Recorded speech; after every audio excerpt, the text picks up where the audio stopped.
Hello, my dear students. How are you? Students, today we are going to start our grammar topic, that is subject verb agreement. You have to do it very well. It is very important topic of your English grammar.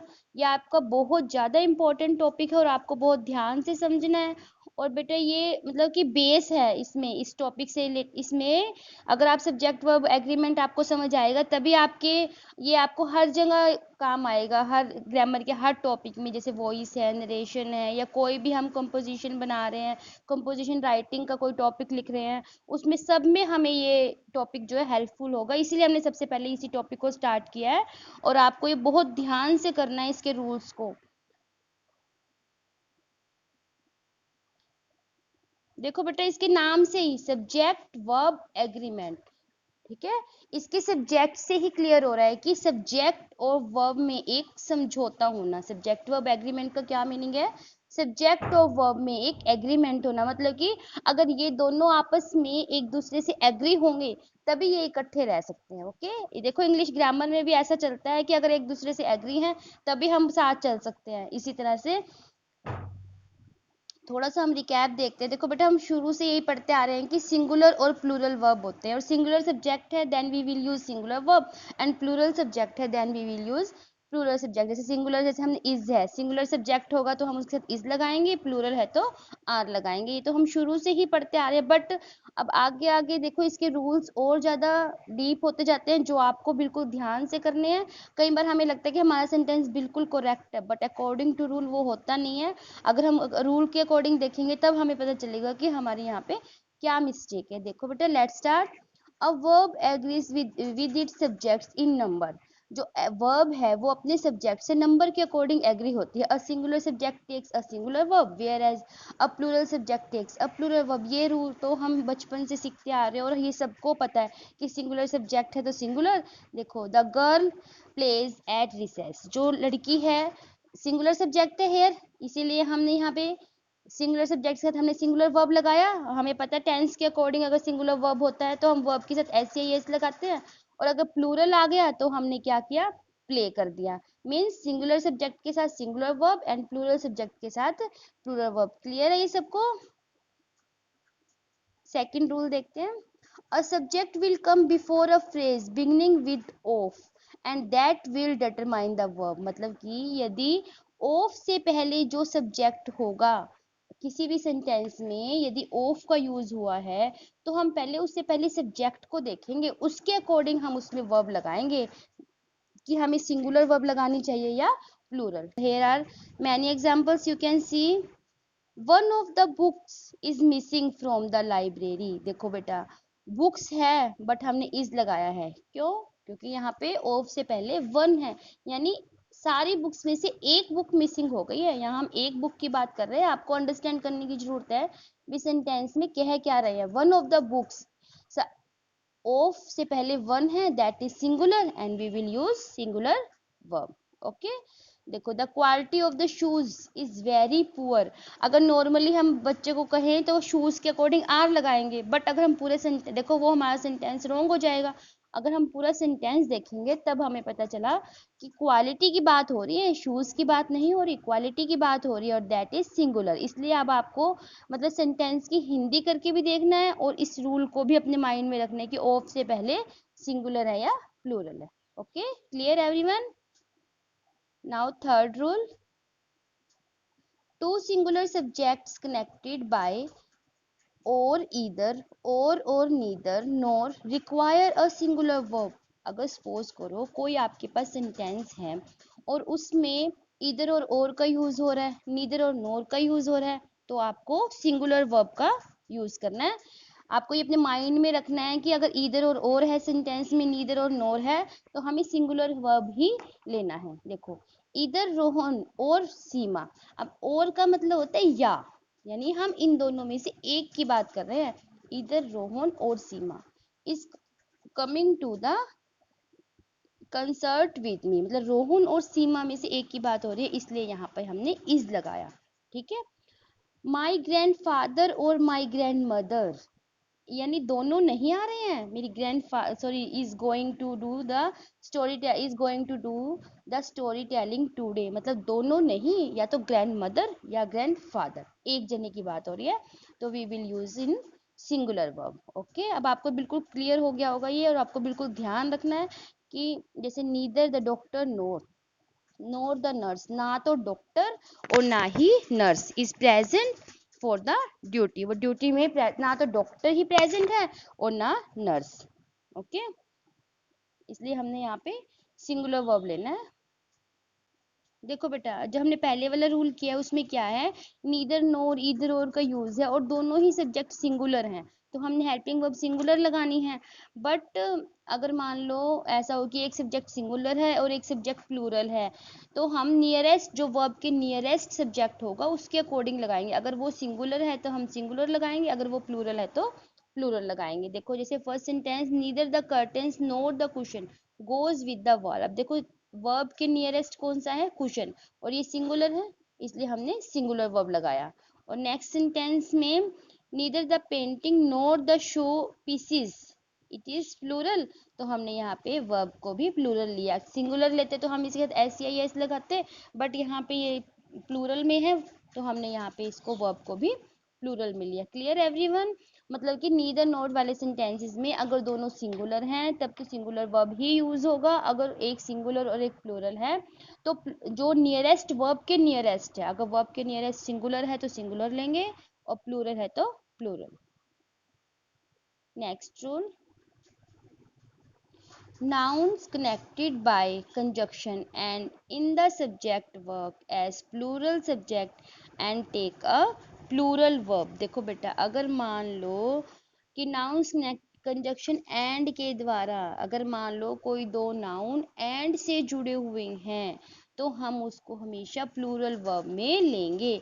जैसे Mary and John, दो जन, जैसे अभी हमने इससे पहले और वाला किया था, और का मतलब होता है या, ठीक है, और एंड का मतलब होता है और। यदि मान लो दोनों सब्जेक्ट और से जुड़े हैं तब तो हमने सिंगुलर लेना है, अगर दोनों सब्जेक्ट सिंगुलर हैं और से जुड़े हैं तब हम उसको हेल्पिंग वर्ब को सिंगुलर लेंगे। बट अगर मान लो दोनों सब्जेक्ट सिंगुलर भी हैं और एंड से जुड़े हैं तब हम उसको हमेशा प्लूरल में लेंगे। जैसे Vishal and his friends are going, अभी हमने इसमें नियरेस्ट वाला भी नहीं देखना क्योंकि दोनों ही सिंगुलर हैं, अभी हम दोनों सब्जेक्ट सिंगुलर की बात कर रहे हैं। जैसे मैरी एंड जॉन आर, अब जॉन के साथ हमने इज नहीं लगाया क्योंकि आर है तो इसका मतलब दोनों की बात हो रही है। Mary and John are quite different from each other. जैसे bacon and eggs is my favourite dish.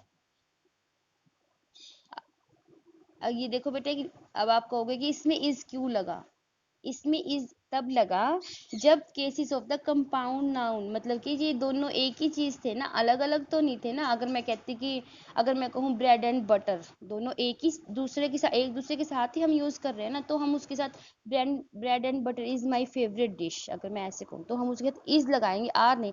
अगर मैं ऐसे कहती हूँ कि एप्पल एंड बनानाज, तो हम बनाना सॉरी, तो मैं कहूँगी कि आर माई फेवरेट फ्रूट, क्योंकि दोनों हमने सिंगुलर में लिए, दोनों अलग अलग चीज हैं और दोनों एंड से जुड़ी हैं, तो हम सिंगुलर में लेंगे, तो हम प्लूरल में लेंगे। बट अगर मान लो कोई, अगर ये आपको कंफ्यूज करने के लिए, देखो ये सेंटेंस इस तरह के बन जाते हैं, मान लो कोई चीज है और वो दोनों एक दूसरे के बिना पूरी नहीं है, तब भी वो सिंगुलर ही काउंट होगी। जैसे bacon and eggs is my favourite dish, क्योंकि ये दोनों जहाँ पे कंपाउंड नाउन हो वो अब आपको देखना पड़ेगा ध्यान से। तभी मैं आपको कह रही थी कि ये रूल्स देखने में जितने आपको सिंपल लग रहे हैं बट समझने से ही आपको आएंगे जितनी आप इसकी प्रैक्टिस करोगे। अब आपको क्लियर है ये? क्योंकि मैंने इसमें आपको ब्रेड एंड बटर का एग्जांपल दिया है, उसको अपने ध्यान रखना है कि ब्रेड एंड बटर वैसे बेशक अलग चीजें हों लेकिन दोनों एक दूसरे के साथ मिलके ही पूरी होती हैं, इसलिए ब्रेड एंड बटर इज आएगा, is my favourite dish. Okay, next rule,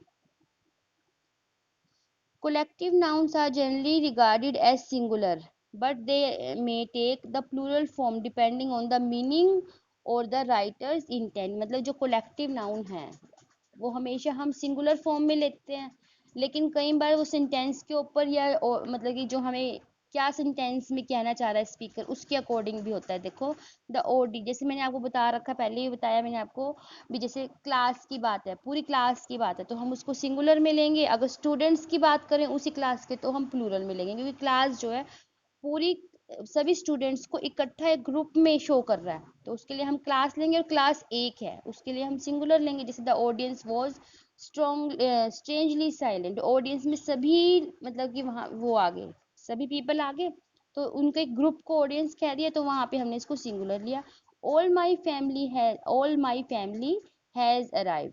देखो अगर मैं कहती कि फैमिली मेंबर्स, तब वो प्लूरल होता, बट हम सिर्फ एक फैमिली शो कर रहे हैं, इसमें अपने आप ही सारे मेंबर्स आ गए, तो हमने इसको सिंगुलर में लिया। अब देखो बेटा इसमें है the couple are taking separate vehicles to work today. अब देखो बेटा यहाँ एक ग्रुप की बात नहीं हो रही, कपल में 2 पीपल है, इसीलिए हमने इसको सिंगुलर में ना लेके प्लूरल में लिया। इस चीज को आपने ध्यान रखना है कि सिंगुलर में ग्रुप में काफी सारे लोग आते हैं, ठीक है।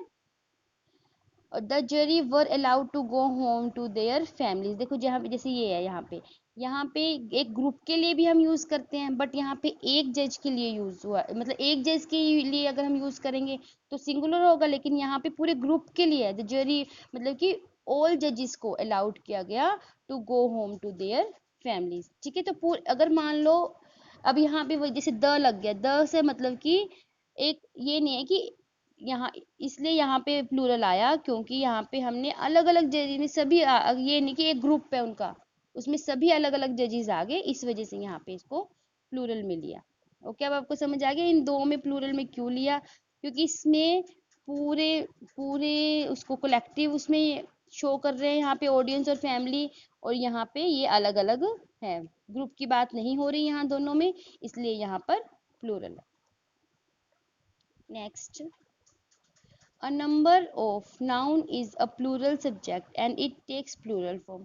However, the number of noun is in a singular then it's singular. बेटे जहाँ पे a number of यूज हो रहा है उसके साथ अगर मान लो noun is a plural subject तो हम प्लूरल ही वर्ब लेंगे। अगर मान लो नाउन सिंगुलर सब्जेक्ट है तो हम सिंगुलर। अगर अ नंबर ऑफ के साथ देखेंगे हमने क्या यूज हो रहा है, जैसे a number of guests are coming for the graduation dinner. A number of guests, a number के साथ प्लूरल में है गेस्ट्स तो हमने आर लिया। अ number of chair in the room is, अब यहाँ पे रूम क्या था, सिंगुलर है, तो हमने इसको सिंगुलर लिया। मतलब कि अगर अ नंबर ऑफ का यूज हो रहा है तो उसके साथ हम देखेंगे कि जो हमने नाउन यूज किया है वो सिंगुलर फॉर्म में है या प्लूरल फॉर्म में। अगर प्लूरल फॉर्म में है तो हम प्लूरल वर्ब लेंगे। अब जैसे यहाँ पे रूम था, अ number of chair in the room is, room की बात हो रही है, सिंगुलर में है, तो हमने इसके साथ यहाँ पे वर्ब भी सिंगुलर में लिया। और यहाँ पे गेस्ट प्लूरल में थे तो हमने यहाँ वर्ब भी प्लूरल में लिया। Okay, clear everyone. A number of noun is a plural subject. अब आपको क्लियर होगी ये बात भी, नाउन अगर प्लूरल में है तो वर्ब भी प्लूरल में आएगी, नाउन सिंगुलर में है वर्ब के साथ वाला तो तब वो भी, अगर सिंगुलर है तो सिंगुलर में, प्लूरल है तो प्लूरल में। Next, if a gerund or an infinitive comes as a subject, the verb will be always singular. अगर मान लो gerund, अब आपको पता है नॉन फाइनिट्स कराए थे आपको कि gerund और infinitive, अगर मान लो gerund जिसमें जैसे कि walking है, यहाँ पे अगर मान लो एज ए सब्जेक्ट की तरह यूज हो, अगर मान लो जीरेंड का यूज और इन्फिनिटिव होते हैं टू वाले सेंटेंसेस, और जीरेंड जिसमें हम आईएनजी का यूज करके एज ए नाउन यूज करते हैं वर्ब को, तो अगर ये दोनों ही सब्जेक्ट जो हैं अगर मान लो इनका यूज हो रहा है एज ए सब्जेक्ट तो वर्ब हमेशा सिंगुलर आएगी। जैसे देखो, walking daily is a good exercise for all ages groups. Walking daily, यहाँ पे जो ये वर्ब है सब्जेक्ट की तरह, नाउन की तरह यूज हुआ है यहाँ पे, तो ये जीरेंड है। अगर जीरेंड सब्जेक्ट का मतलब काम कर रहा है सेंटेंस में तो वो हमेशा सिंगुलर में होगा। वॉकिंग डेली मतलब कहने का मतलब कि मॉर्निंग वॉक से बात हो रही है, morning walk is a good exercise, मतलब कि इसलिए ये क्योंकि यहाँ पे एज ए सब्जेक्ट यूज हुआ है जीरेंड, तो हमने यहाँ पे इसको हमेशा सिंगुलर में लेंगे। जैसे ईटिंग फूड, यहाँ पे भी उसमें सब्जेक्ट के उसमें यूज हो रहा है जीरेंड, तो यहाँ पे भी हमने इसको सिंगुलर में लिया। अब देखो इन्फिनिटिव आ गया, जैसे to forgive and forget is a virtue which very few people, मतलब ये माफ कर देना या भूल जाना कुछ ही लोगों का गुण है, मतलब ये भी एक क्वालिटी की बात हो रही है, और ये हम यहाँ पे सब्जेक्ट की तरह यूज हो रहा है, तो ये भी यहाँ पर सिंगुलर में आया। अब आपको बस ये बात ध्यान रखनी है कि जीरेंड और इन्फिनेटिव अगर सब्जेक्ट के में आए, सब्जेक्ट की तरह यूज हो रहे हैं, तो वर्ब जो है वो हमेशा सिंगुलर ही होगी। ओके, देखो यहाँ तीनों सेंटेंसेस में एज ए सब्जेक्ट हो रहे हैं, walking daily, eating food, to forgive and forget, मतलब हम इसको फिर हमेशा सिंगुलर ही हम यहाँ पे हेल्पिंग वर्ब यूज करेंगे। नेक्स्ट बेटा, ये जितनी आप प्रैक्टिस करोगे इन रूल्स को, जितना बार बार पढ़ोगे उतना ही आपको क्लियर होंगे। ऐसे नहीं है कि आपने एक बार देख लिया, आपको इनको बार बार रिवाइज करना पड़ेगा, इनके सेंटेंसेस की आपको प्रैक्टिस करनी पड़ेगी, तब आपको ये क्लियर होंगे अच्छे से। Next, expression of time, money, measurement and weight are usually singular when the amount is considered 1 unit। मान लो भी अमाउंट जो है किसी, मान लो कोई चीज, मतलब कि एक्सप्रेशन ऑफ टाइम है, मनी की बात हो रही है, कहीं पे कुछ हम वेट की बात हो रही है, उसको हम हमेशा जब सिंगुलर में लेंगे, अगर वो एक यूनिट, मान लो पूरी एक यूनिट की बात कर रहे हैं, देखो जैसे 5 rupees is too much to ask for a beggar. अब देखो 5 रुपीज एक अमाउंट की बात हो रही है, अब 5 रुपीज ऐसे नहीं कि अलग अलग है, एक अमाउंट की बात हो रही है। 5 रुपीज एक तरह से कोलेक्टिव नाउन की तरह, हम जैसे 5 रुपए इकट्ठे, 5 रुपीज की एक अमाउंट की बात हो रही है। जैसे 14 ईयर्स एक टाइम पीरियड की बात हो रही है, अलग अलग 14 ईयर्स में अलग अलग ईयर्स की बात नहीं कर रहे हम, एक पूरा इकट्ठा 14 ईयर्स एक टाइम पीरियड की बात कर रहे हैं। यहाँ सीधा एक बार में बात कर रहे हैं कितनी अमाउंट की बात है, तो हमने इसको सिंगुलर में लिया। अब जैसे यहाँ पे है, there were 30 minutes to count down, वहां पर 30 मिनट्स थे भी। अब देखो यहाँ पे 30 मिनट्स को अलग अलग यूज कर रहे हैं, अलग अलग एक एक मिनट बढ़ता जा रहा है, घटता जा रहा है, हम पूरा यहाँ पे उसकी बात नहीं कर रहे भी सीधा 30 मिनट के बाद ऐसा काम होगा, नहीं, वो हमारे चलते जा रहे हैं, इस वजह से हमने यहाँ प्लूरल में लिया। देखो आपको क्लियर हो रही है ये बात। अब आप कहोगे देर, जैसे मान लो मैं कहती कि यू देर, जैसे देर वर 30 मिनट्स टू काउंट डाउन हो रहा है ना, चलते जा रहे हैं वो, कंटिन्यू है, इस वजह से हमने इसको प्लूरल में लिया। अगर सीधा ऐसी बात होती 30 मिनट्स की बात होती, ठीक है, जैसे, तो हम इसको सिंगुलर में लेते हैं, लेकिन यहाँ पे काउंट डाउन हो रहा है, चलते जा रहे हैं, तो इसलिए ये प्लूरल में यूज हो रहा है। क्लियर। अगर एक यूनिट की बात है तो हमने सिंगुलर में लेना है, जैसे एक टाइम पीरियड की बात है तो हमने सिंगुलर में लिया है, और यहाँ पे ये चलते जा रहे हैं, अलग अलग मतलब मिनट्स बढ़ते घटते जा रहे हैं, तो इसलिए हमने इसको प्लूरल फॉर्म में लिया है। Next, with words that indicate portions, example जैसे मान लो a lot of, majority, some, all, etc, we are guided by noun after of, हमने ऑफ के बाद वाला देखना है। मान लो कहीं पे किसी सेंटेंस में a lot of है, मेजोरिटी है, सम, ऑल, एक्सेट्रा, ये सब वर्ड्स यूज हो रहे हैं, तो हम उसके बाद हम क्या देखेंगे कि ऑफ के बाद क्या है, उसके अकॉर्डिंग हम हेल्पिंग वर्ब लगाएंगे। जैसे a lot of pie, अब ये सिंगुलर था, has. Some of the chocolate pies, यहाँ पे क्या है, प्लूरल है, तो हेल्पिंग वर्ब प्लूरल है।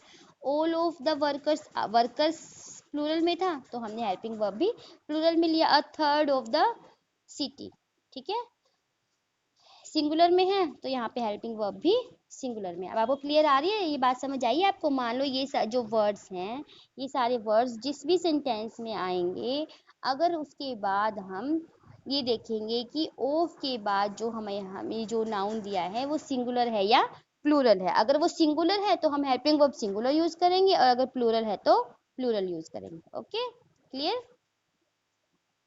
सम nouns while plural in the form are actually singular in meaning, कई नाउन ऐसे होते हैं जो देखने में मतलब है तो प्लूरल की फॉर्म में, लेकिन होते वो सिंगुलर हैं, so they take the singular verb, इसलिए वो सिंगुलर वर्ब ही लेते हैं। जैसे जैसे हम मैथमेटिक्स की बात करते हैं, मैथमेटिक्स जो है मतलब एक ही बुक है ना, मतलब एक ही सब्जेक्ट है ना, तो हम इसको किस में लेते हैं, सिंगुलर में, मैथमेटिक्स। जैसे न्यूज़ है, इसके हम और भी कई एग्जाम्पल ले सकते हैं, जैसे मैथमेटिक्स, न्यूज़, कई मतलब कि अब आप और भी देख लो, कई एग्जाम्पल होंगे इसके, जिसको जो हमें मतलब जैसे पॉलिटिक्स है, मतलब बोलने में ये किस में लगते हमें किस फॉर्म में है कि ये प्लूरल फॉर्म में है, बट ये होते किस में है, सिंगुलर फॉर्म में। ओके, देखो जैसे न्यूज़ का है, सिविक्स का है, मम्प्स है, ऐसे कई एग्जाम्पल हैं जो लगते हमें सिंगुलर फॉर्म में है, मतलब होते सिंगुलर फॉर्म में, देखने में से लगता है न्यूज़ है, न्यूज़। अब हम उसको सिंगुलर फॉर्म में भी यूज करते हैं, मतलब उसके अकॉर्डिंग है, कई सेंटेंस के ऊपर डिपेंड है, ये हमें लगते प्लूरल फॉर्म में, बट हम इनका यूज किस में करते हैं, सिंगुलर फॉर्म में।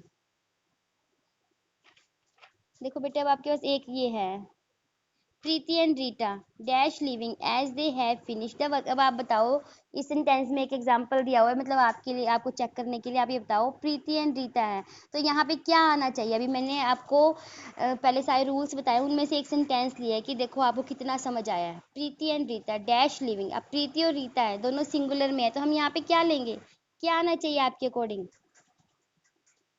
आर।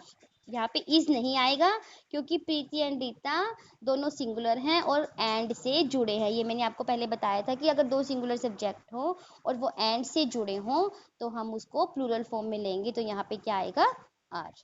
क्लियर है बेटा। अब आपको ये सारे रूल्स बहुत अच्छे से बार बार पढ़ने हैं। आपके फर्स्ट लेसन के बुक पार्ट में भी सब्जेक्ट वर्ब कनकर्ड है, और जो आपकी ग्रामर की बुक है उसमें भी सब्जेक्ट वर्ब कनकर्ड का टॉपिक ही हम करेंगे। वो मैं आपको उसकी वो भेज दूंगी, और आपने वो सारे के सारे पहले रूल्स को अच्छे से 2-3 बार पढ़ना है, फिर उसके बाद आपने उनको फिल करना है, and after that we will discuss again. Okay, और अब बहुत ध्यान से आपने पढ़ना है। मैं आपको बार बार कह रही हूँ कि don't waste your time and utilise your time. Okay.